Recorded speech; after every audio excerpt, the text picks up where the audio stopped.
Blog Talk Radio. Hey guys, this is Those Guys with your host Matt Marrero along with your other host, Tristan Walter. Yes, and today, Tristan Walter, and for everyone listening to Friday Night Movies, we are doing Rodan or Rodan. Radon. You know it was Radon in Japanese, right, Tristan? Right then. It was, yes. It was Radon, like A-D-O-N. And apparently in America they were like, we don't want them to get confused with the element. So they changed it to Rodan. Oh, all right. Okay. Yes. I love it. I've just revealed that his life has been a lie. How does that feel? How does your childhood feel now? Well, I didn't actually see Rodan as a child or Radon as a child, so. Well, no, not the film itself, but you know about the character, and the character has been Rodan to you for years. Yeah. Yes. How dare you? But, so this movie, both movies, right, because it's funny. There were significant cuts to the American version, which I didn't know about before watching it. But even with watching it, while the cuts were significant, I still would say that they're not as significant as something like Godzilla, King of the Monsters, where it's like, oh, no, we need to separate the episode. Like, no, fuck that, right? Like, Rodan, I'm sorry, man, and woman, but you get put into one. Sorry. I know there's two of you, but we can't do two podcasts, separately. So this is why we're doing both the English dub and the original Japanese in one episode. Now, I don't know how to feel about this movie because when it started off, it didn't matter which version, by the way, either version. When it started off, I sat back and I was happy because just like Mothra, right, I kind of just want something different. Even though I love Godzilla in the Godzilla movies, when it comes to the humans that kind of just pop up to say hello, they're very there's a certain formula in the Godzilla film. Yeah. So I thought we were going to depart from that formula here in the same way we did in Mothra, and then out of nowhere, Tristan, we came back to it. No, but it's so funny because it was done in such a piss poor way, and that's why I'm really I think this movie it makes me kind of sad a little bit because it doesn't matter which version you're looking at.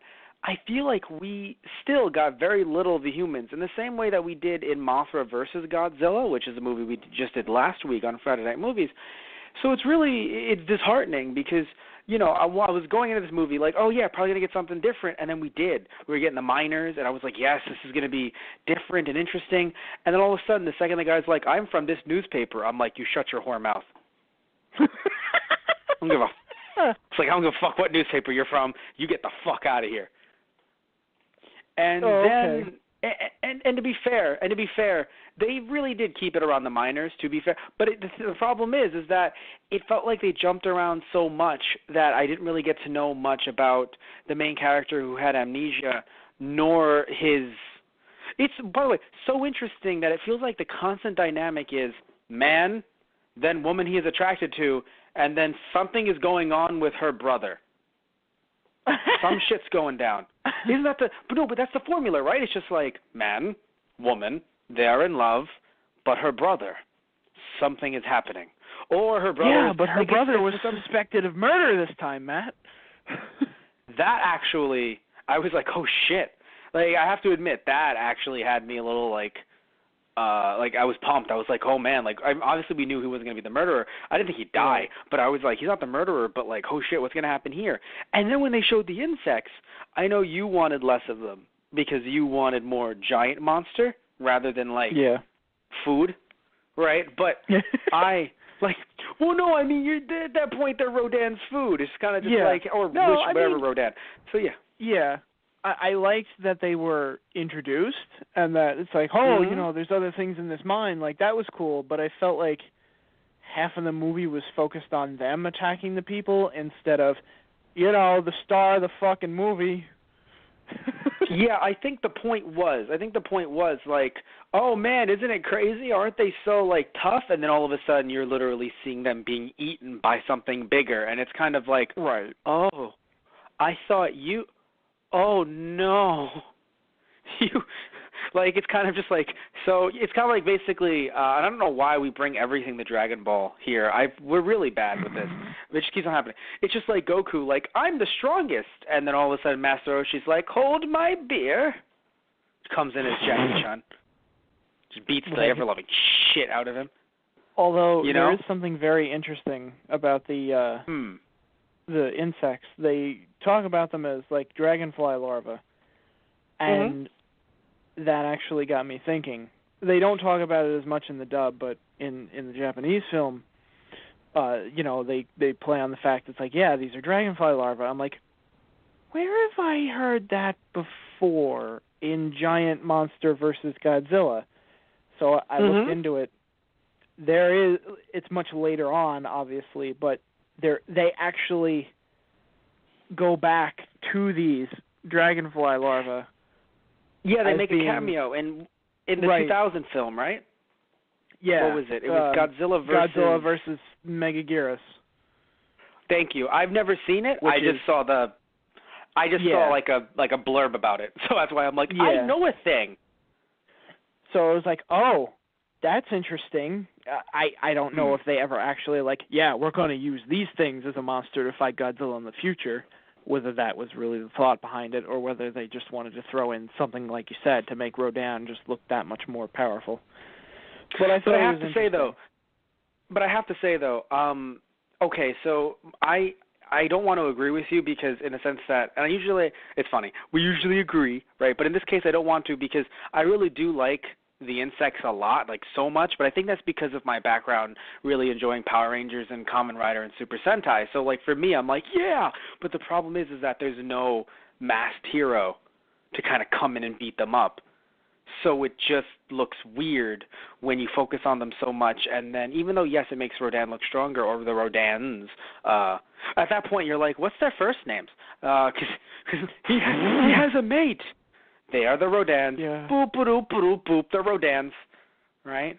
But anyway, so, yeah, you have the Rodans, right? And it's, Honey, I still think that they should have.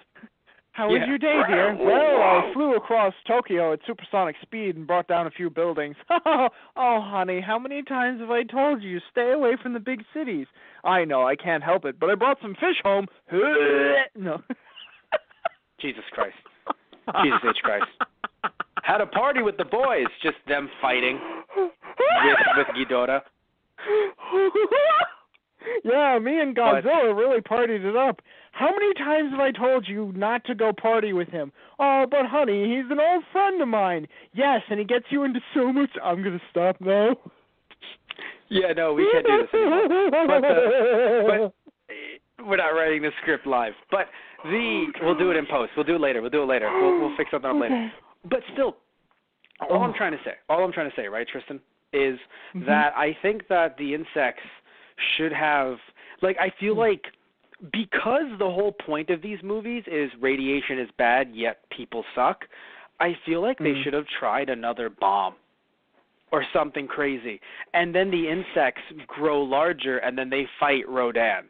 The reason why I say that is because I feel like we didn't really have much, okay, I don't mean to shit on Rodan because I don't want, or the Rodans, right? I don't mean to do that. But it kind of, all the other movies that we see, right? All the other movies that we see, it feels as if these giant monsters need something crazy to hit them. Even in the singular ones that we've seen, like with Mothra, it's kind of like, oh my God, we need something major. This is intense. This is crazy. And with Rodan, it's like, just fucking shoot the thing down, whatever. Yes, it was kind of like mad. They needed volcanoes. But, it still didn't feel like there was anything special. It was kind of like, yeah, we'll fake them out, whatever. And I feel like if they had something to fight larger, it would have made them seem cooler. Because here's the thing, too, right, Tristan? You gave us 2. You gave us double the Rodan, and they still got fucked up in, 10, 15 minutes? Well, I mean, 20 the tops? armed forces basically attacked their nest. So, I guess it feels like they didn't have, they're like, oh, of course they'll return to their nest. And it's like, well, yeah, that's what animals do. They always return to the nest. So we'll bury them alive in there. Oh, God. I mean, I get it. They're destroying cities, so like you kind of have to. But shit, man, that kind of feels very underhanded, don't you think?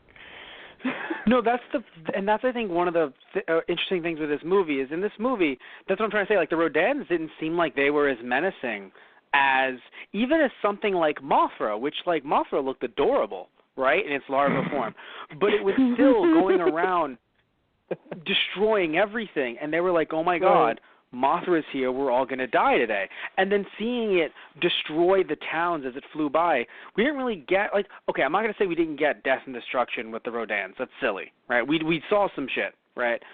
But it just felt like in taking them down, there really wasn't, like, I will admit, though, I have to say this, in the Rodan's defense, the cost, like, I was never scared of Rodan. Anytime I saw Rodan in promotional stuff, or stills, I was like, okay, it's giant and it's flying, but it honestly looks like some Power Rangers mecha. Mm-hmm. And I'm being serious here. There's actually some Power Rangers mecha that look a lot like Rodan that I'll probably say, stuff from like Lost Galaxy / Gingaman, just a bunch of different ones, right, where you're like, that kind of looks like Rodan a little bit, just, palette swapped, right? But seeing when it first hatched from the egg, I was fucking terrified. I was like, oh my God! Yeah, so you had the same reaction as the main character, which, to be honest, is probably the most, like, human-like reaction, and the fact that the shock, and not to mention being stuck in a cave-in, makes him lose his memory, which, I mean, that amount of shock you'd think that would happen to more people when they see, like, Godzilla, Well, yeah, no, it's funny. At this point, yeah, I mean, granted, the first time it happened, I do think there was that shock, but still people were very busy running rather than just screaming. But, yeah, no, it's very interesting that at this point, thinking of all the giant monster movies that we've seen and done on the show, it seems as if the only person that couldn't move was a baby. Like, I feel like everyone else is able to at least be like, I'm getting the fuck out of here. Like, they still want to hightail it, where when you have, like, this is the one time where she could have just, like, you have a character who's just like, I cannot believe what I am currently seeing. And you can argue the losing the memory thing was a little weird because, obviously it's kind of just like, let's burden him with the bad memories, and then that will trigger all of his memories. Like, you can say it was very much, even though it's a Japanese film, very Hollywood, right? But still, we're putting that that fact aside, it was still just so interesting. You're right, to see that kind of reaction because, that's how people should be reacting when they see a monster, at least for like 5 seconds. But usually it's kind of like, I'm gonna run. But I feel like maybe it's because they knew what was going to happen at the end of the film. How Rodan wasn't really going to be taken down with any special, like, cool sci-fi weapons. They kind of sat back and they were like, let's make the intro freak people the fuck out.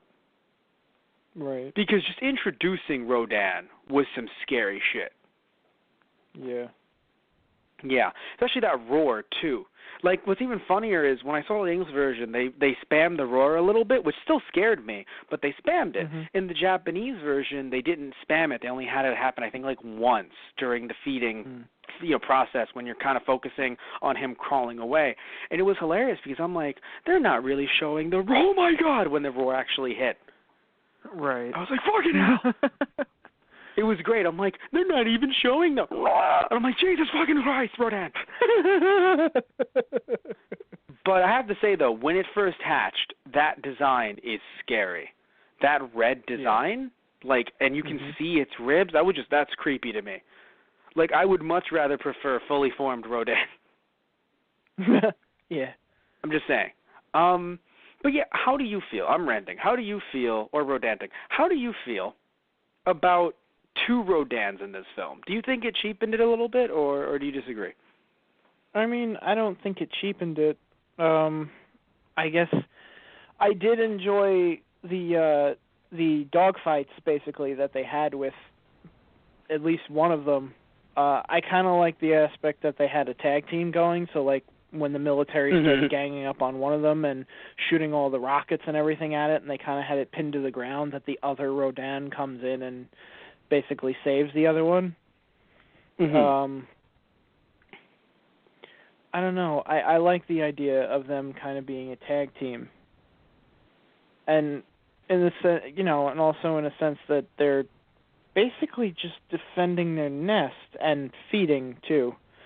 I mean, granted, it's doing damage to different, cities across, I guess, the Pacific coast, because they were what? They were in China, they were in the Philippines, they were in Japan, obviously. Yeah. But that was what was really cool for me too. Like the first time that they actually see it, and the fighter pilot's just like, "Wait, what the hell is that?" It's like, I'm seeing some kind of UFO, making these aerial maneuvers that are almost impossible for a jet. What is that? And they're like, wait, what are you talking about? What does it look like? And he's like, I don't know. It's moving too fast. I can't see. Oh shit! It's coming at me. Oh god! I found that really cool. The reason why, Yeah, no, that's good. Go ahead. Well, I was just going to say, the reason why I say the word, cheapen, and it feels like it weakens them, is because imagine, in every movie, for the most part, right, they being people of Japan, military of Japan, take down Godzilla. But imagine a movie that was just we have two Godzillas, but I mean actual Godzillas, not like a mecha, not a sun. I mean two fully fledged Godzillas. And they're just like, oh no, what can we do? And it's like, we'll just lead them to the volcano. And then at that point, you can just the volcano will take its course. There's only one that's kingdom. The problem. But that's the problem. That's what I'm saying. I feel like in future films, and I'm sure the power. I know the powers change. I know that Rodan doesn't really use the noxious gas from its mouth anymore as the movies progress. That's what I've read anyway. So I'm sure obviously power levels change and things like that. But when you think of future movies, when it's oh no, Godzilla versus Rodan, you're kind of why does it matter? People took down two.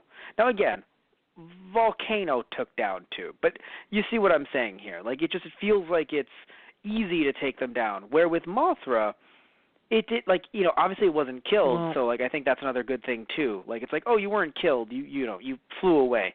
You were subdued, obviously you were stopped, but you weren't exactly killed. But with the Rodans, when it's no, we killed two of them, man.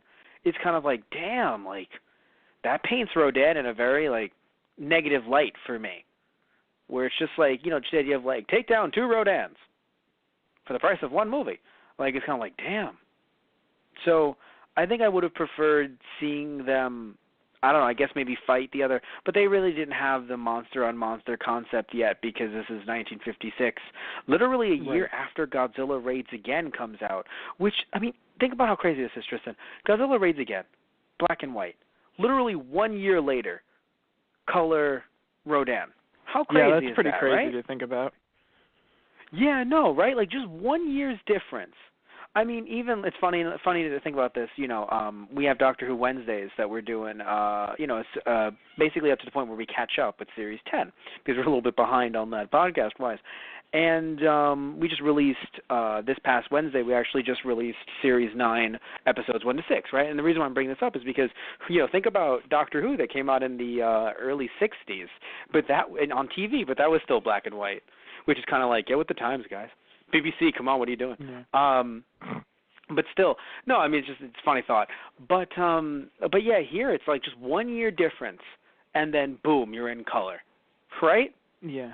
Also, interesting thing, I don't believe any of the Well, sorry, please continue. There's one thing. Well, I wanted to say your previous point. I guess I kind of mentioned it, but let me try and build on it a little bit. The idea that people took down two Rodans, it kind of I guess they're weaker then, right?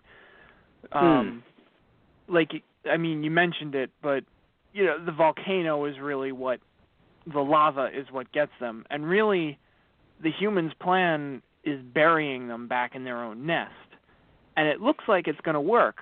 But then one of them is able to bust out. So really, if one of them hadn't been caught in the lava, like in the eruption, they would have broken back out and people would have been fucked. And very true, very true. So they got lucky. They play, and I get that that's kind of like a shitty way to end the movie. It's like, whoa, people got lucky. It's like, wow, it's a good thing it fell in the lava. Guess we're good here. It's like, no, you would have been fucked if that hadn't happened. Right, but right, I guess right.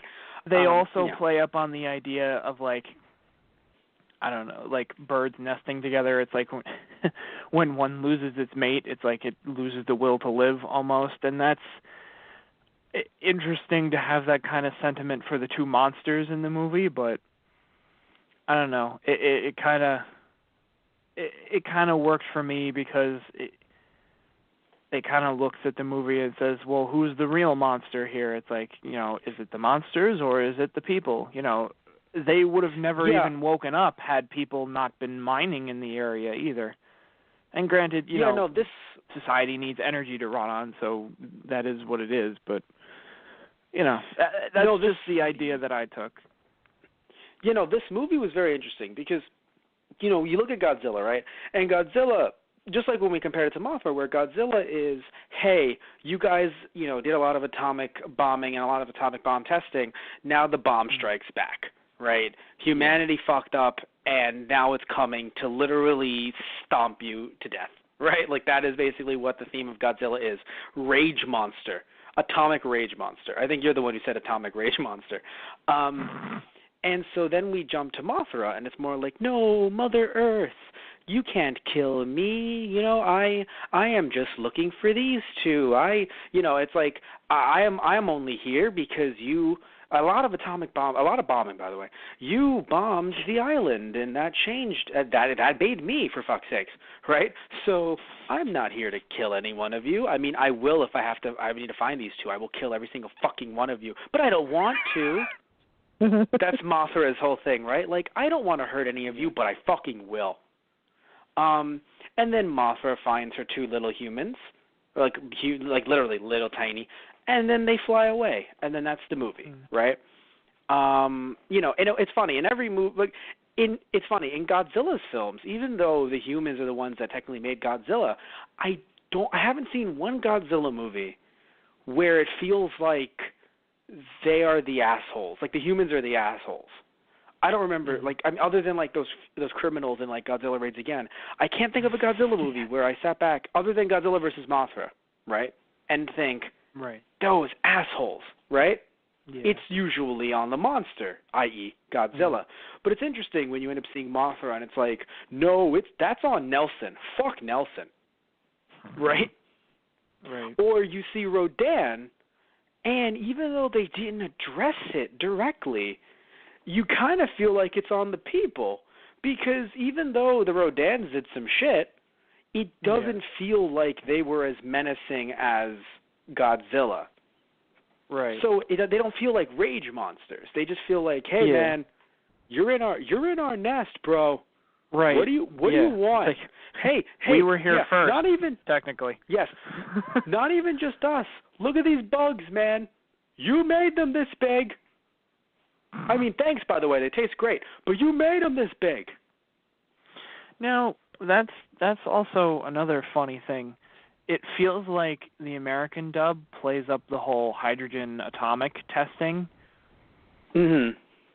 a lot at the beginning, whereas if you look at the Japanese film, it feels like, I don't know, radiation didn't actually play that much of a part in this, and it's just like, funnily enough, they mentioned global warming. Like that was what caused the flood in the mine and gave, you know, the adequate conditions for the insects to hatch, and then, you know, for the earthquakes to begin, and then the fissures open up so that the heat, you know, heats the eggs for Rodan to hatch, and then it felt like they were all buried there, you know, through time, and that it was just they were being reintroduced into the world because the right conditions were met. Which, I'll say this, right? Looking at the difference between both, obviously the American version kind of goes in line with Mothra and Godzilla. Yeah. However, both Mothra and Godzilla's Japanese and U.S. origins. But when you look at the Japanese version, it's funny how it stands out so much. Because you're right, I have to give them credit for that, the Japanese version, that it feels like it is something different. And that's kind of why, once I saw global warming in the Japanese version, I'm like, what in the fuck? Because not that global warming is something new created by the Chinese, but the fact that, oh God, sorry, I just threw up a little bit of my mouth saying that, but it's the fact that, you look at just the concept of global warming in general, right? And you're like, and obviously we were kids in the 90s, but still, like, we can think back to, in the 90s that was brought up. And then you end up seeing movies where they talk about it in the 80s, and you're like, oh, in the 80s. Then other ones in the 70s, and you're like, how far does this rabbit hole go? Oh, it goes pretty far. And it's just people realizing how far it goes and, how long the data has been actually collected, and it's only now that people start to listen kind of idea. Yeah, no, it's really funny, though, because, up until maybe, like, the last 10 years, it's been people saying, hey, remember when we said, like, 1,000 years? Oh, yeah, my God, that's crazy. Yeah, it's more like 100. Could you say that again? Actually, I will. It's probably more like 80. Can you please stop? I would, but 60. Now, granted, the last two are pretty close. Yeah, the last two are close, or too close for comfort. But still, the point is that, with the way we're fucking with everything, literally with everything, we're making it a lot closer than it should be. So, but it's really funny, though, that, like, in the 50s, like, people talk about it as if it's really legit, like something new, like that was just made up, like, 10 years ago. Or like 20 years ago, maybe 30 if they're really pushing it. Like, no, it's been a myth for a while. But it's crazy to think that, like, in 1956, people were like, yeah, that's fucking global warming, right? And it's like, oh my, right? Which, speaking of, by the way, George Takei was a voice actor in the English dub of the film. But it's just so interesting. Right, like just hearing global warming, and you're like, oh, and then you see the American version. It's like they went for nuclear testing versus global warming. They were like, which one are we going to get over easier for the sci-fi crowd watching? The kids watching and everything. Let's go for nuclear testing. Yeah. Damn it. Again, this is the 50s. I don't want to judge kids in the 50s or like people in the 50s, but because I don't know the difference in that mentality. But it was just so funny. It was just like, yeah, you went for the nuclear explosion. But also, by the way, funnily enough, some of the more violent scenes were actually cut down a little bit in the U.S. versions, where like they actually, cut the fight between the two miners a little bit. They cut some of the more like violent, like body, like kind of like looking at the way the bodies were mutilated. They cut that a little bit. That's also odd for me. They cut the visual. So? Well, they cut the visuals, like you said, but the way they spoke about when the bodies were coming in, or when the one policeman got dragged off by one of the insects when they were fighting them on the volcano side. Right. They're like, oh, they were literally slaughtered. There was nothing we could do. They were torn apart. The injuries are horrific. It's like, okay, guys, calm down. So saying that and leaving it to the child's imagination is better than actually showing a little bit of blood here on screen. All right, I see what you're going for. Well, remember, it is the 50s. So in their head, they're like, we can't get away with showing it, but we can say, my goodness, he is so dead. The Jesus out of you. He's so dead that he came back to life to die again. Yeah. If there's kids sitting at home, just remember, that could have been your mom or dad. Like, what the fuck, guys? Stop dubbing. I would have rather you show the mutilated body at this point. Holy crap. We would show you the mutilated body, but do you show cows before you eat them? Fucking shit. Oh, God. They have been grinded to dust. Fucking shit, guys. Okay. The Rodans are just like covering their, the little chick that's out of the egg, like, oh, I don't think we want you watching this movie, little guy. Come on, let's go back to the volcano. Let's go home. This is not the kind of environment we need to raise you in. honey, I really don't like the neighbors. Well, what's wrong with them, dear? I mean, they keep trying to bomb our nest, and, like, they're not very... You're doing this again. We haven't even finished the one. Not even been half an hour since that joke. Literally hasn't you're right, been... honey. I should probably go have a talk with them. Oh, God, they're launching rockets at me. I'm just done. I'm just done. Anyway, so the point is that this movie was definitely different, but I still don't think that, even though it was different, which is something that I like, it's something I look forward to when we do different, toku movies, giant monster movies that aren't Godzilla, but I still feel like it was very weak. And definitely the dub was a lot weaker. I mean, holy shit. They cut out 10 minutes worth of footage, so it's an hour and 10 minutes. And you're sitting there and you're like, why the fuck would you release something? I don't know. For me, it's like hour 20. That still seems low, but it's a tokusatsu movie, or just generally movies in general, even today, right? Be an hour and 20. So it's like, fine, cool, right? But an hour and 10 minutes, I was like, man, that feels like a little bit over a made-for-TV movie. And funnily enough, Rodan was actually one of the more popular, toku movies to hit the U.S. It aired on NBC. There were commercials promoting it. So apparently, Rodan, for some odd reason, in the 50s, was huge. Bigger, arguably, than Godzilla at the time, at least in America, because, Godzilla had, 2 movies at that time? So for some odd reason, Rodan was big enough that NBC was like, let's air it. It's like, what the fuck? I don't know why. I'm sorry. I don't mean to be, I don't want to be against Rodan, but it's just so interesting to me. It's just everyone in the 50s being like, fuck yeah, Rodan. And I'm like, I'm good. At least in the American version. I'm like, I'm good. Yeah. I kind of find it funny, looking at other movies with Rodan. Rodan's kind of, he's the cameo, and not, from what I've looked at, it doesn't even look like they got a proper, Rodan versus Godzilla, a proper versus movie, Mothra had gotten. Japan didn't get the memo. It makes me sad. Because it's very. I'm sorry, but I like Rodan. Character-wise, Mothra is still interesting to me, but as a versus matchup, it's you know what? I think Rodan would actually have, a fighting chance. Now, granted, you know who's going to win in my book. The king is always going to win, but But the thing is, I agree with you. That's why this movie was a little sad, disheartening, because I was like, yeah, Rodan can fight Godzilla, but then I get it, Volcano, I'm sorry. But, after the movie, it still feels like, I don't know, man. I don't know. But I still think that I would have liked to have seen it at some point. And it's so interesting, because I feel like if Rodan came out today, and America had, picked up on it in the same way that apparently they did when it first came to the U.S. If that happened today, and Rodan, let's say, never existed, Godzilla was still, forming, I feel like Japan would be like, hey, man, we're getting that U.S. money. Hell yeah, we're doing more of this, right? But that's so interesting, I think, back then. They were like, oh, this is nice that everyone likes Rodan.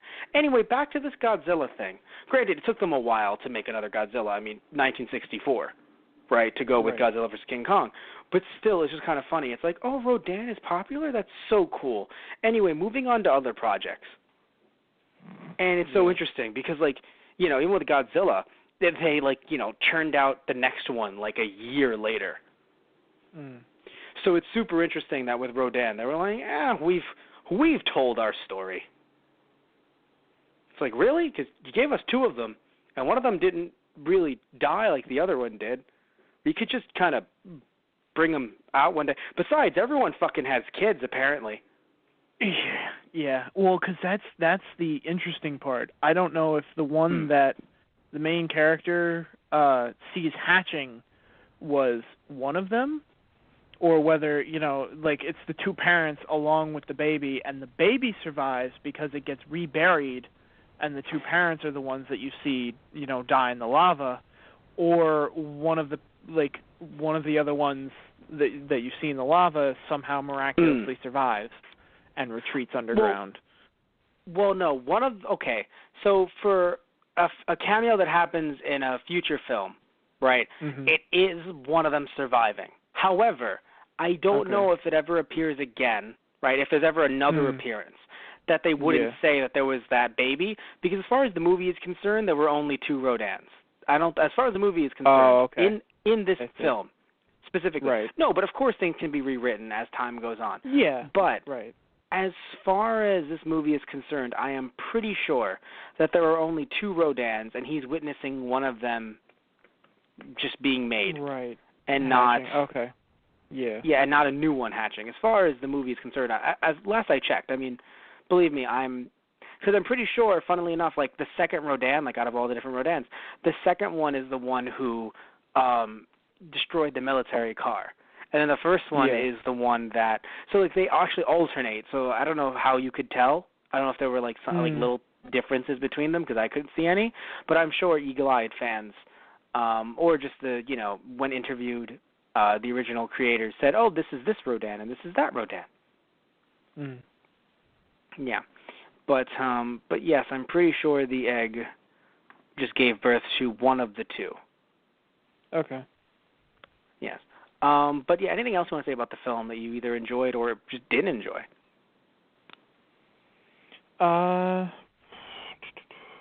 Thinking. Well, I thought, stuff that I like, the city destruction scenes I thought were pretty nice. Yeah, I do think that they actually did put a lot of work into it, and it's interesting seeing, I think you mentioned earlier, how the Rodans really spanned in their destruction, how they didn't just stay in Japan. It's kind of cool how because they can fly, so it's like, why would you only be in Tokyo? And it feels like it's their hunting grounds, basically, kind of in the, Pacific Islands, Pacific Ocean, all along, that large coastline. Obviously it would have been a lot different because they mention their like Cretaceous period because they're supposed to like based on pteranodons. So the ancient coastline was probably much different. Obviously much different looking if you really look at the Cretaceous period and how the continents were all lined up and stuff like that. Although Cretaceous was starting to look like modern day, but yeah. Well, what's also interesting is I almost forgot. They went supersonic, right? So them going supersonic means that why would they go supersonic and be like, but I'll just stay in Japan. I'm gonna turn right here, right? You know what I mean? Like, no, you're going supersonic. You're going fucking fast. Yeah, and that's what I don't know. I felt like that was really cool. Just to have as a power, it's like no, they can like there. It's like, oh, could something that big actually fly? It's like it can go supersonic speeds too. Puts your jets to shame. It's like it even splits them in half when it flies past them. Like that was so cool to me. I don't know exactly why, but just the idea that was one of their. I mean, it's not really a power, but it was just one of their abilities. It's like they can go at supersonic speeds. Because, like, Mothra had the whole, creating tornadoes and everything, but it's like, when you fly past and you create a sonic boom and everything explodes as you go by, I don't know, that's just flashier. Oh, yes, no, most definitely. One thing that I want to say, I wanted to mention that, I normally would say, hey, we got military again, really? But it's kind of like, look, they're flying. You have to bring the UFO thing to the military and kind of get that, it has to happen, right? Like, even though I'm usually someone's going to complain about it, not being different, it's like, but it's military. What am I supposed, like, what are you going to say? Right? Like, I'm saying, like, it's, the one thing that I was confused about was in the Japanese version, they just they didn't show the Rodans like trying to eat the humans or picking at them or anything. So would the sonic boom kill them? And the reason why it's like, well, Matt, of course it would. But it didn't kill the people earlier when they were all like, duck. So I was confused. Like, did it knock them off their feet? Did it like slam them into the volcano? Because like I had thought like, oh God, like there's, I in my head I pictured blood. and that's why, like, oh God, they picked at them, or oh God, they scraped at them, or something. But no, they just flew really fast, which normally would be like, no, but Matt, that's a sonic boom. Of course it's going to kill you. But it didn't kill other people at other times, so I'm a little confused. Yeah. Like, I assume that was just an inconsistency? Yeah, I would chalk it up to inconsistency. Because, like, that was part of, like, the main cast was there at that time, and they're like, no, Duck! And I'm like, you guys know you're dead, right? Because I was looking at that, too. Like, they're totally dead. Like, there's no way you survive that. You're just dead. I don't care if you ducked beforehand or not. You're dead. It's dead to me! It's so 1950s. And, you know, if there is an atomic bomb, please go under your desk. Right. It's so 1950s, isn't it? And have a newspaper over your head, and it will cover you from the blast. Although, to be fair, like, it's funny, because, like, my parents did drills like that in school. And, because my mom had told me at one point, and she's like, yeah, when they told us to do that, I really didn't think, like, she said to me, and, you know, a few other people had said to her, it's like, yeah, we really didn't think that was going to help any. She was like, if I heard that and it was an actual bombing, I was kissing my ass goodbye. Like, I knew that was the end. I'm like, oh, okay, Mom. I'm glad you didn't have to go through that, though. No, but that's actually in a sick way. It's kind of funny because it's just like, you know, they were kids at the time. She was so young at the time. Right. But she's fucking sitting there like, to make you feel better. Even the kids understand. Yeah, it was exactly. It was just to calm and control hysteria, or to make sure that it didn't break out in hysteria. So it's just funny though, because like I understand. Hey, listen, you're a kid. Shut your mouth. Listen to authority. But like I don't know. I think I was a little bit, in some ways, a little bit mouthier. I'd be like, really, like go under the desk, like depending on what age. If I was 5, okay, but like 8 or older, like come the fuck out. Come the fuck out. Let's just be real here. I'm just gonna sit at my desk. I'm gonna eat my Skittles. They are in my lunch bag. I'm going to eat them. Why? Because I'm going to die of nuclear radiation. So I'm going to fucking eat my Skittles, not going to get under the desk. And this is what's going to happen right now. No, you have to get, you know what, fine, I'll stand in the doorway. Will that fucking help? Oh, jeez. Well, because apparently that's not the safest place to stand in an earthquake, I believe. Right. People used to say it was, but I don't believe it's the safest place. Like, I think that was also another, like, just superstition thing. But that's why I just, would you rather me stand in the doorway? No. How about I go in the basement? Well, there is a bomb shelter there. Fucking thank you. No, but anyway. Another scene that kind of reminded me of like what you're saying. Like, really, guys, really? When the police officers are firing with their pistols at the insects, and at least in the Japanese they have nothing version, else. Yes, to be fair, that's all they have on them, and that's fine. Like, you know, they feel threatened, there's a monster coming at them, yes, they're going to fire. But when they were on the side of the volcano and they were like, all right, men, line up, and they were firing at it, it's like, so the bullets are deflecting off of it because apparently its carapace is that hard and that thick. And the bullets ricochet and fly off. It not only does nothing, but it only serves to piss it off, and then it comes and attacks you. And later on, you know, you see one of the officers, like, screaming on the phone, like, you know, the pistols do nothing. You know, we can't do anything against these things. I don't care how, you know, why haven't you sent in the military yet? Get them in here. We need backup now. And, like, slams the phone down. You know, something I want to mention that I don't think I even noticed it upon viewing it twice, which kind of shame on me, I guess. I probably should have noticed because there wasn't a crack in it. When Shigeru is looking at the egg, right? For a split second, I was like, oh, did they use CG? And then my eyes finally adjusted. It's like, no, Matt, they actually painted. They had an entire set with the egg painted on top of it with the rocks, and they they put it up to it as if it was the rest of the cave. So that they didn't use CG to actually get Shigeru there with a giant egg like they would in some of the other Toku films, because this was 1956. They could have used CG, but that sort of cost so much. So they just like in King Kong 1933 when we talked about it, where apparently they painted over glass to show the depths of the forest, right? And you could tell they did some similar stuff to that with I think it was in Mothra. Either Mothra or I think it might have been Mothra versus Godzilla. So actually, I might be thinking of King Kong versus Godzilla. God damn, there's so many. But when you look at, there really are. But when you look at when Shigeru is looking at the egg, like when he's on his knees just kind of looking at the egg, yes, of course, it's a large shot of him, actually him, not just a toy. Him, at least it looks like it's him and not a toy, moving around like, good God, right? But he's not looking at the actual egg. He's looking at some painting.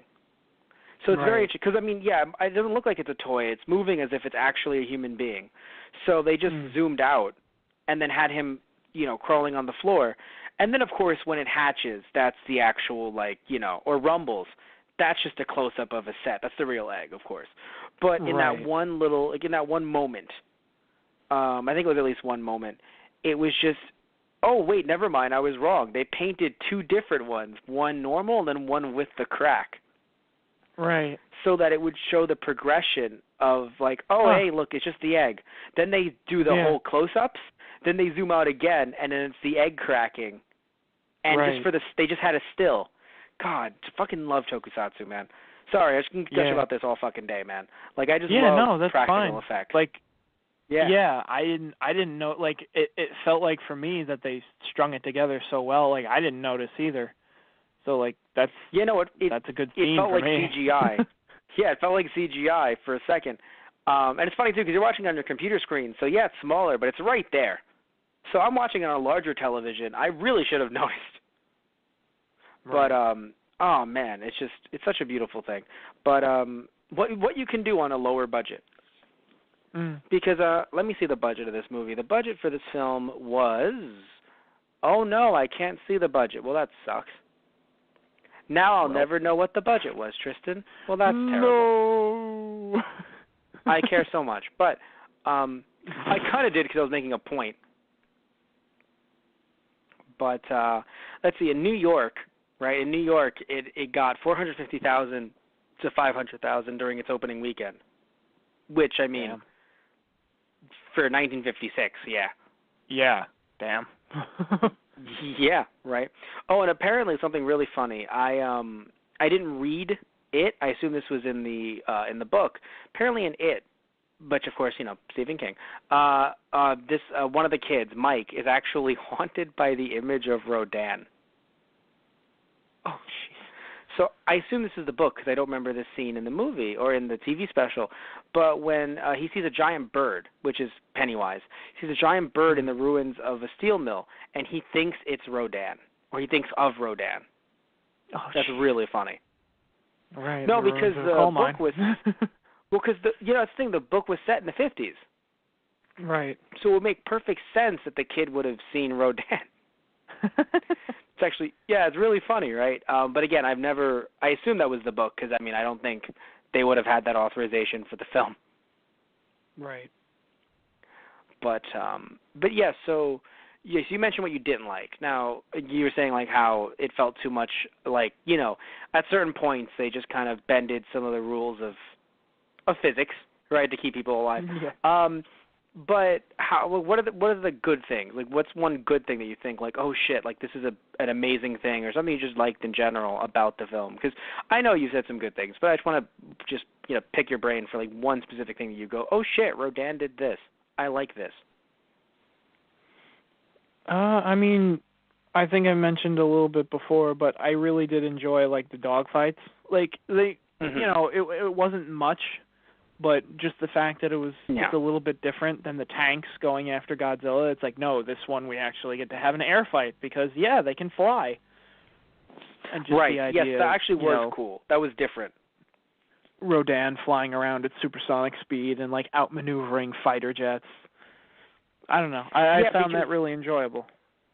No, I liked it because whenever that happens with Godzilla, it's more of them trying to collect info, oh, he's going here, oh, he's going there, because they know that what are you going to do, shoot him in the eye? Maybe he'll blink? Yeah. What are you going to do? So when it comes to taking down Godzilla, planes exist, but, yes, they were relevant in Godzilla Raids again a little bit because we had the fighter pilots, but still, it kind of felt like it was more so we're distracting him, or we're trying to see where he is, rather than we can actually take him down. But for a split second there, you're kind of like, can they take him down, right? Because, it's like, but then, of course, Rodans are really fucking fast. So, no, you can't. You really, really can't. But anywho, one thing I want to mention, something funny. So one of the scientists, the one who was constantly, let me see what exact he was. Yeah, he was a biologist, and he was just like, he was the one that was saying, oh, I think that this one looks like this dinosaur, and also this one you could see in the past through this, and comparing the pterodon wings with Rodan, right? You remember that guy? Yeah, the picture. Yes. That was interesting too. Yeah. That was the only thing that Kalu was like, so what the hell does this thing look like? Because we don't know, because it's too fast for anyone to actually get an accurate description of it until one unsuspecting couple on their honeymoon, I'm supposing, just gets attacked by them, and the camera happens to catch a glimpse. But now here's what's interesting. The actor that played him is no stranger to tokusatsu. He was actually one of the doctors. He was the doctor, the one with the eye patch in the original Godzilla film. Oh, shit. Yes. I love it. Now you see, you're like, holy shit. Yeah, that was him. Yeah. It's just, it's harder to tell because, all jokes aside, he has both of his eyes intact. Because it's not the same character, of course. It's just the actor. These movies, as I'm sure you've been listening to our podcast for a while, you'll notice that with these Toku movies, they do a lot of recasting.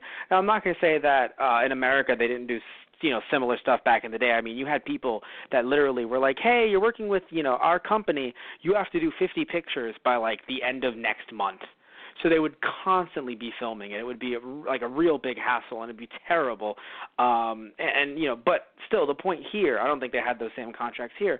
The point here is that you have a lot of these actors, just doing multiple roles in multiple films. So it's just kind of funny that after a while you're like, wait a minute, that guy looks like, oh, it's him again. Oh, that guy looks like, yeah, that's him again. So in this case, I actually didn't notice anyone that looked familiar. Funnily enough, I just wanted to make sure in case there was someone, and there was, right? We have Akihiko Hirata, who actually played in this movie. He played Professor Kyoichiro Kashiwagi. Yes, Kashiwagi. And then in the original Godzilla, he actually played Daisuke Serizawa. Which was, again, the one who was like, if I use this bomb, then it'll go into the wrong hands, and how can I do such a thing? That was him. So, yes. And apparently he's also been in some other, movies as well, like some other Godzilla films, but it doesn't seem like we need to mention them right now. It doesn't seem like he wasn't someone that I have a list here that I can go, oh, he was that guy. So it's like, he was in King Kong versus Godzilla. What was his role? It just lists the movie. Thanks. So I can't really, can't do much with that, Tristan. But, otherwise it seems like the other actors are, I don't say newer to acting, because that's silly, but definitely newer to these tokusatsu films. Funny story. Well, no, funny story because he lived. Funny story. The actor that played Rodan, right, that was in the suit, the actor was in the suit. Apparently, when he was flying over, what was he flying over? I want to make sure I get this story right. He was flying over, come on now, where are you? Boop-a-doop-a-doop-a-doop. How you doing, Tristan? How was your day today? Yes, when he was flying. Sorry, I'm trying to look for it. I caught some really nice fish off the coast of China this morning. God damn it. Brought some home for you. God damn it, Rodan. Yay, Daddy brought home fish. Okay, Junior, go make sure you finish your homework before you come down for dinner. Okay, Mom. I feel like we've turned this skit into the Loch Ness Monster from South Park. Like, out of nowhere, it's like, and Anita about Tree Fitty. And it was then that I realized that it was Rodan. And he was so scary. But anyway, so when Rodan flies over the Sakai Bridge, right, which is actually a bridge in Kyushu, when he's flying over that, there was actually, he had a pulley. So they were filming that legit, right? So they had a pulley, and the actor was suspended, like, in midair, 25 feet, and it broke. So he fell 25 feet into the water, but thankfully the wings and the water actually absorbed the impact. Oh, so the dive? Oh, wow. Shit. Well, again, I don't know. I'm not saying that it broke and they kept the shot. I'm just saying that right. in one of the takes when he was flying with it, okay. it broke. The strings broke. And he fell. Shit. Yeah. I wonder if I wonder if that is the actual shot where he dove under the bridge, because I think there was a shot where he dove into the water because they give the idea that they're hunting for fish, which is actually believed for pteranodons. So that and like other birds that we observe today, they dive under the water and they'll catch fish and come back out, on the other side. Because even the fighter jets are like, we lost him. Where did he go? And then it comes back out, and it's like, oh, crap, there it is! But I like that. It's kind of like, hey, look, even though it's 1956, they actually had something right. Because no offense to 1950s Japan, but it's just in general, the scientific community has grown, right, as we've mentioned before. And a lot of these Toku movies that we're watching, I mean, obviously, the Sonic Boom thing was one, but like little things here and there, I've just had you sit there and go, no. Yeah. No. Actually, kind of, wait, nope, no. So it's kind of funny. Looking at you, Godzilla raids again. But, yeah. It was even the American version, too. You were like, double no. American no. USA no. But anywho, so I honestly don't know what else we can say about this film. Right? Like, there's some movies that we can, gush over or we can critique and analyze and go, this is terrible, this is amazing. But I feel like this film was just, it existed, right? I wouldn't tell people not to watch it, but if someone said, do I have to, I would actually tell them no. And this is funny because usually I'm the guy that's like, oh, no, but Rodan's going to make a cameo appearance, so you have to watch it. But this is actually one of those movies that you didn't have to watch. Like, I would argue with Mothra, you should watch that before Mothra versus Godzilla. Even though they recycle some of the plots, it's still going to feel a little awkward if you only watch Mothra versus Godzilla, in my opinion. Because then you're like, what the fuck? There's these two little fairy people. What the fuck, right? So it seems a little bit out of – even though they no, but I mean it. Even though they explain them and explain the island. I understand, definitely. It still feels completely out of left field. Where when you see it in Mothra and you kind of get used to them, now in Mothra vs. Godzilla, you're like, oh shit, they brought them back, right? Where with Rodan, look, I don't know what his cameo is going to be like later. I don't know any future cameos, right? But I just know that from the way this movie was set up, I don't think I'm sitting here going, nothing against them, Rodan in the movie or the way they wrote Rodan, but I'm not sitting here going, man, I needed all of that context. Because there really isn't any context. Especially knowing that he doesn't get his own, or they, assuming maybe more appear or whatever, don't get their own films with Godzilla. Right. So that's another issue too, right? Where if they got their own films, then you'd be like, that would probably be a direct, reference here, and then this here. But here's another thing too, right? Funnily enough, in some ways, even though this was, like, the themes were a lot different than Godzilla films, and it really kind of painted the humans as the villains in some way, even though they didn't really go into it, I have to say, though, it does feel like, in a way, like, if you were to say, oh, let's recycle this, if we're going to do, like, Rodan versus Godzilla, right? So in the 60s, we're going to do, Godzilla versus Rodan. Let's recycle the plot. It would just feel like a standard Godzilla plot at that point. Once you take out the insects, that's a sad thing. Like, once you take out the insects, it's, and even, like, some of the mining stuff, it just feels like another Godzilla plot. Right. So that's kind of why I'm happy, even though I understand your point when you were saying, I think before the show, I feel like we had a little bit too much insects. But I'm happy that we had the insects and the mining because it made this movie feel different. The problem is that I definitely wanted more out of the relationship between the two main characters. I know he gets amnesia. Obviously it's going to be a problem. But it felt like they were a side plot. Like it felt like they were literally not important whatsoever. Like, usually, in my opinion, I think the better, in some cases, the better tokusatsu movies are ones where I truly feel like, oh, God, if these characters die, that would suck. This is crazy. I don't want these characters to die. And I feel like we haven't really had that in all of these movies. Yeah. And I think, I think in later movies, that's true. I think in later movies, they do play up like the people's role in what's going on, and you do kind of get a little more attached to people. But good, because I have to admit, like, you know, and I don't know why I keep on praising Mothra so much, because again, I'm not even the biggest fan of the fights between Mothra and Godzilla, or even, you know, in the Mothra movie itself. But I just feel like those people, I really did not want them to get hurt by Mothra, or by Nelson for that matter. I was like, damn, I'm really rooting for these guys. In the first Godzilla movie, in Gojira, I was rooting for them too. Godzilla raids again, enough. Where when the brother died, I was sad. I was like, fuck, that sucks. Or I think it was the friend, but still, I was sad, the friend, right? Yeah. King Kong versus Godzilla, Mothra versus Godzilla, no. Right? So, you know, and I mean it, though. So, like... Yeah, no, I know. Yeah, no. So, like, after, you know, so, like, it's funny how at this point, with every movie that's getting turned out, I feel less inclined to, even though this movie came out earlier than the rest, so I really shouldn't make it seem like it's newer. It came out in 56, before King Kong vs. Godzilla, before Mothra vs. Godzilla, before Mothra, right? But I do hope that with, you know, future movies, like you're saying, but once before the 80s and 90s, because, you know, like cause we still have a lot of movies to get through. So I hope that they start becoming, I'm not saying they aren't likable. Like, it's not like the people aren't likable. It's just that we don't get to be around them enough to really have a connection to go, oh, my goodness, I hope they're okay.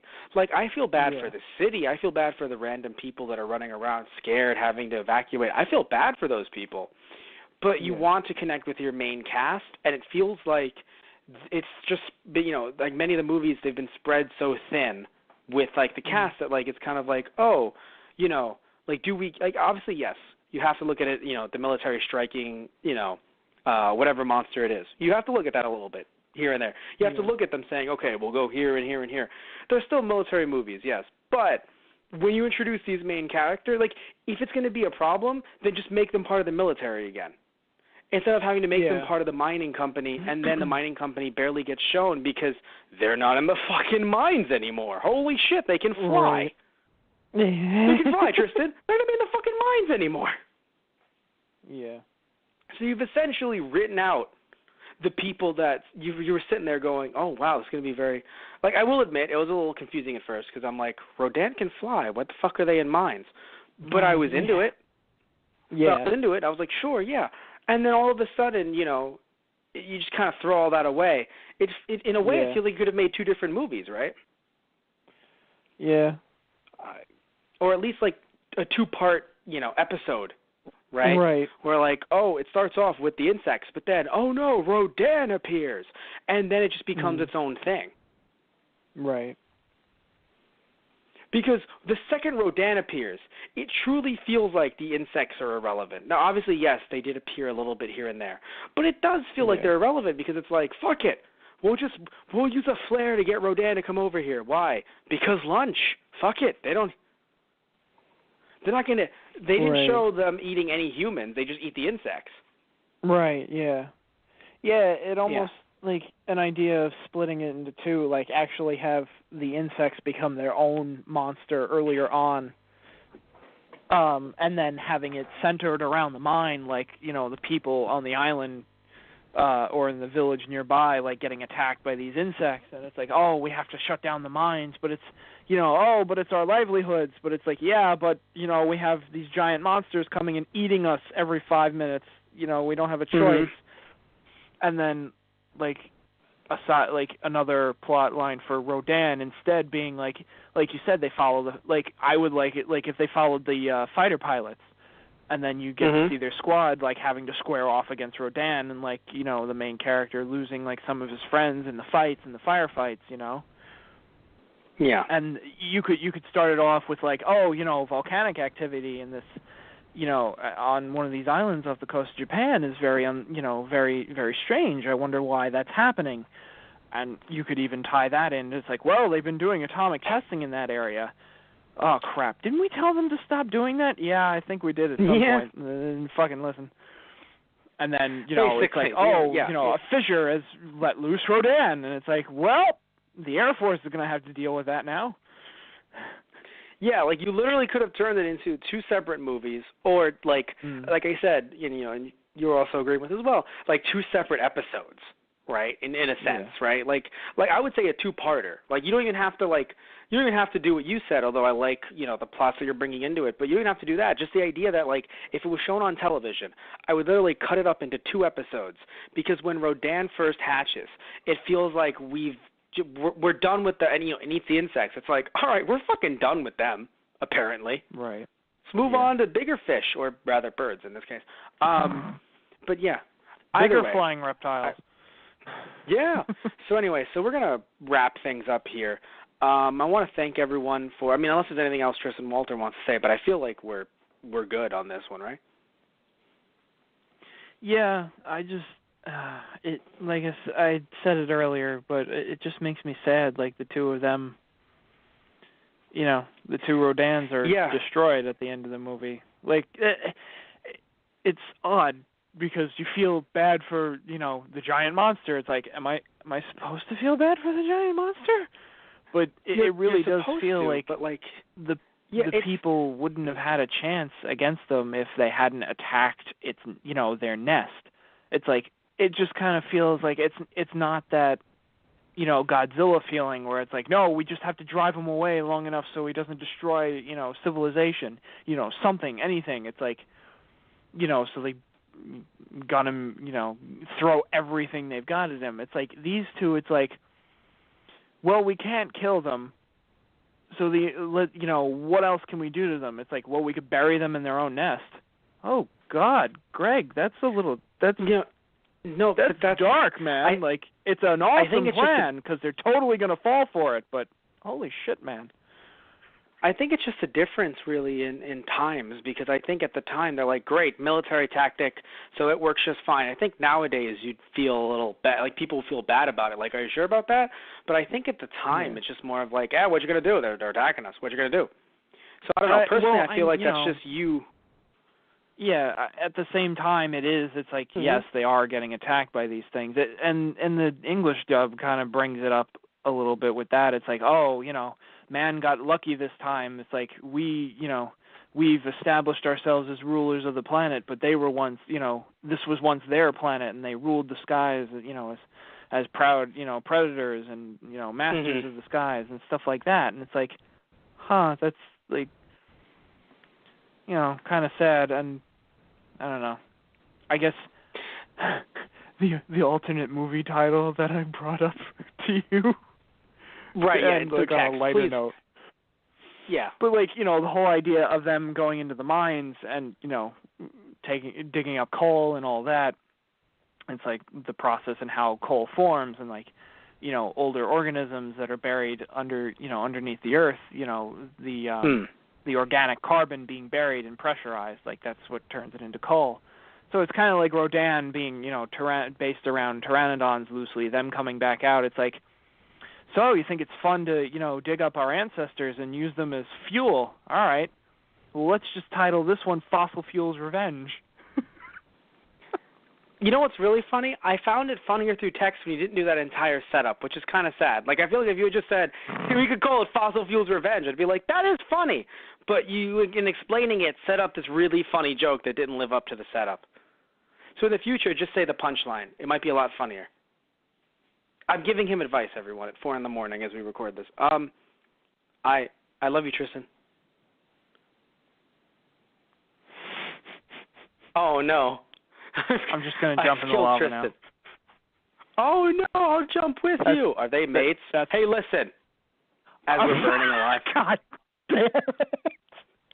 But anyway, all I know is I'll survive. One of us the next will come back in cameos. I don't know which one, but one of us will. It'll be me. That's fair enough. You're the host. Anyway. God damn it. Right? It's just, but sadly, never got a movie with Godzilla. Nope. But whatever, it's cool. You just couldn't measure up. But I helped them out. No, but I helped them out. So anyway, a lot That's apparently. True. Fucking shit. Yeah. But anyway, so we're gonna wrap this baby up. I want to thank you all for listening as always. I would say go check out Rodan. I mean, it's just not it shouldn't be on your definite to-do list. Like, even if you're a completionist, no, but he appears later. If you really want to.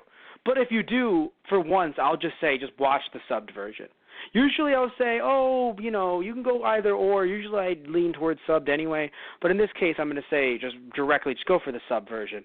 The English just changes so much that I feel like if you only watch the English, you're going to be going into all Godzilla movies that feature Rodan in some form or another with this completely, warped view of what the movie's about or what Rodan is about.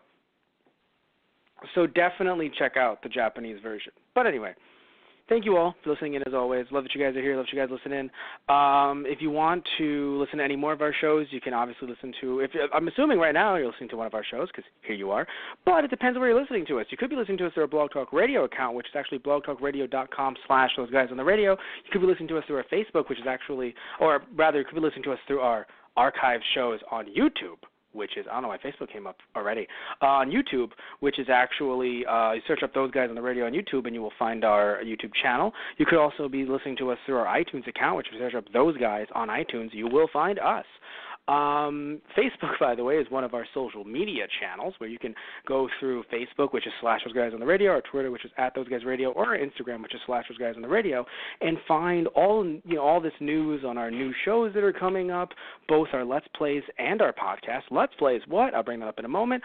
Also, some of the reviews that we do on there as well, not just podcast-wise, but actually have written articles called Matt Talk about WWE Raw and SmackDown, which, I review that in between before myself and another one of our hosts, Atish Ram, does the WWE pay-per-views. So if you want to keep up on WWE reviews through us, you can go on our main website, which is tgproduction.net, and find Matt Talk. Also on tgproduction.net, you go on there, look up tgproduction.net/merchandise. You can get a lot of our cool T-shirts on there that I'll wear, while doing the Let's Plays that are either related to the Let's Plays or things that we've said on the podcast. So definitely check that out either there or go on our eBay, which is /Those Guys Radio. And I mentioned our Let's Plays earlier. Just recently finished up Season 3, currently with Matt Beats Games from His Childhood, which is a show that I do, being Matt, beat games from my childhood. I recently beat Crash Bandicoot 2 in a live stream. Part 1 was on YouTube, Part 2 was on Facebook, and it was so funny. There was a fail in recording one of the parts on Facebook, so essentially there's a part 1.5 at this point. Either way, you can check them out either on our Facebook page, which I mentioned earlier, or on our Let's Play YouTube channel. Search up Those Guys Play on YouTube to find us. But yeah, I beat another game, so here we are with Crash Bandicoot 2 beaten, which is nice. And Tristan and I we've played a lot of different games on the show, and we're beating some more games soon. And again, if you want to know which ones they are, go check out our social media stuff when they appear. And but yeah, currently right now I know that you and I are playing Dragon Ball. Those guys play Dragon Ball Z, where we play a bunch of different Dragon Ball Z games. You and I have Those Guys Play Luigi's Mansion, which is wrapping itself up, and we're actually bringing something back next month, so you guys can check that out, which will be a lot of fun. And yeah, so And, of course, we have a bunch of different hosts for our Let's Plays. And we also have our Patreon, which is TG Productions. You look up our Patreon, and for that, depending on what tier you donate to, you can either suggest a podcast for us to do or a Let's Play series. You can mix and match the hosts to make a lot of interesting combinations. Also, when it comes to the Let's Plays and podcasts, depending on what tier you donate to, you can actually become a sponsor for the show, depending on the month or the week. So you could actually say, hey, we would like to be a sponsor for your podcast. And then when we do the podcast, we'll say sponsored by so-and-so, or just to give you a general shout-out.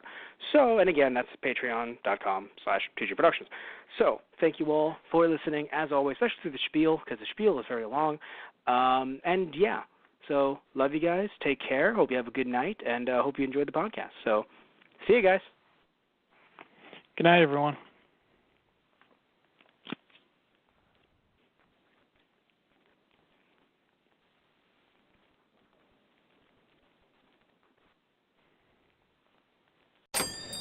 Welcome to the Total Wireless store, where total confidence awaits. I need to keep up with my teens this summer without sweating high cell phone bills. Don't worry, you got this with Total Wireless. We have plans to fit all your family's needs starting at just $25 on the nation's best 4G LTE network. I won't miss a thing. Now you can focus on the important stuff, like arguing about curfew.